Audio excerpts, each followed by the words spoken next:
How's it going, guys? My name's Luis, and E3 is just about a month away, which means we're going to be getting a bunch of announcements of not only the main competitors, but all the third-party competitors, and pretty much everything within video games. So I wanted to go over at least the top 3 main competitors, Sony, Microsoft, and Nintendo, giving them their own individual videos and just sort of talking about predictions for each of the companies, and also some more bolder predictions that I think may actually happen at this year's E3.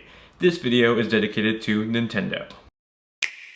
Now, Nintendo has already detailed what we can expect to see at E3 this year. They mainly said they're going to be focusing on 2017 games coming to the Nintendo Switch, with a major focus on Super Mario Odyssey, detailing all the gameplay features that we don't know about just yet, and a big focus on ARMS, which is coming out pretty much the weekend after E3, and Splatoon 2 coming out the month after E3. Both of those games will be getting an open invitational tournament at the show floor, so it's going to be pretty much focused on those 3 main games as they're the big games coming out this year for the Switch. Now, aside from the games that we already know about that are coming in 2017, here are some games I also think we'll be hearing about that'll also be in 2017.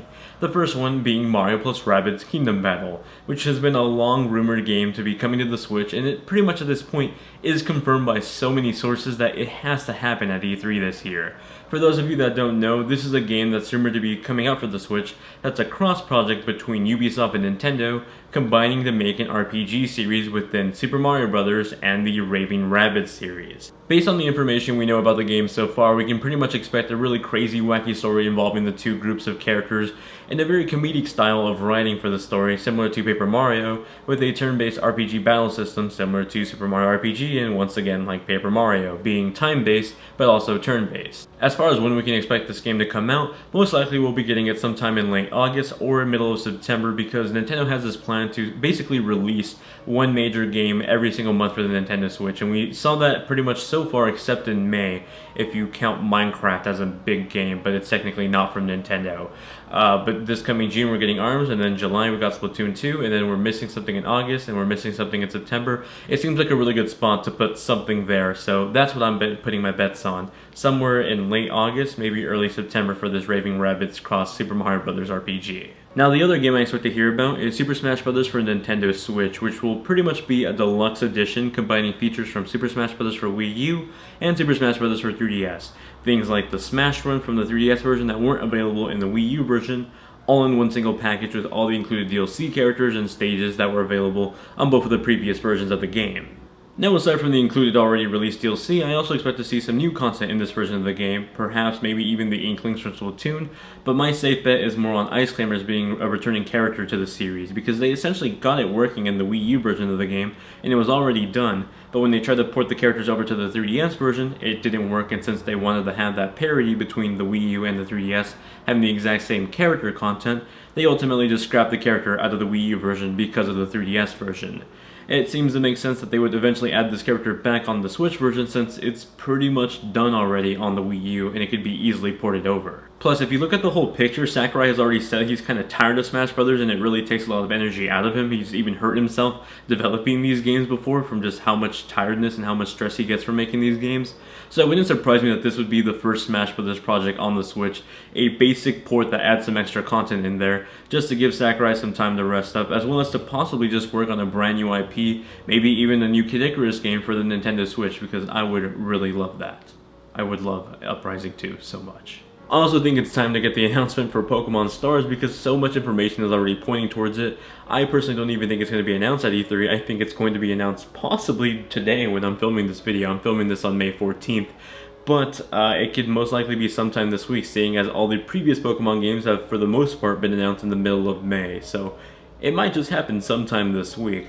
Plus, some leaked information from Korokoro pretty much suggests that some information is coming out regarding Pokemon really soon, so everything seems to be pointing towards it. The real question is if this is going to be a Nintendo Switch exclusive, or is it going to be a simul release like they've been doing with things like Fire Emblem Heroes, for example, or Fire Emblem Warriors, where it's being released both on the Nintendo Switch and the Nintendo 3DS. The last two things I think we're going to hear about are pretty much virtual console games, one in the form being of a new Super Nintendo Mini or Super Nintendo Classic Edition. If you guys bought an NES Classic Edition and if you look at the box, you can see it's part of a series called the Classic Series. So pretty much since the beginning, this has always been a series, so the NES Classic Edition probably isn't going to be the only entry in the series. So the next logical solution or entry would be the Super Nintendo. They did announce the NES Classic Edition, I believe in July, and then released it in November last year. So it wouldn't be surprising if they announced it at June at E3 and then released it sometime in October and November. It just seems to make a lot of sense. My only hope is that it's easier to find this time, possibly include some more games than just 30, and make the controllers a little bit longer, just a little bit longer please. Now, the other retro game announcement I'm expecting to hear about is the Virtual Console service on the Nintendo Switch. I feel like it's been long overdue. It's a pretty easy way to implement a bunch of new games at once for the Nintendo Switch and giving just more life to the system early on in its life cycle.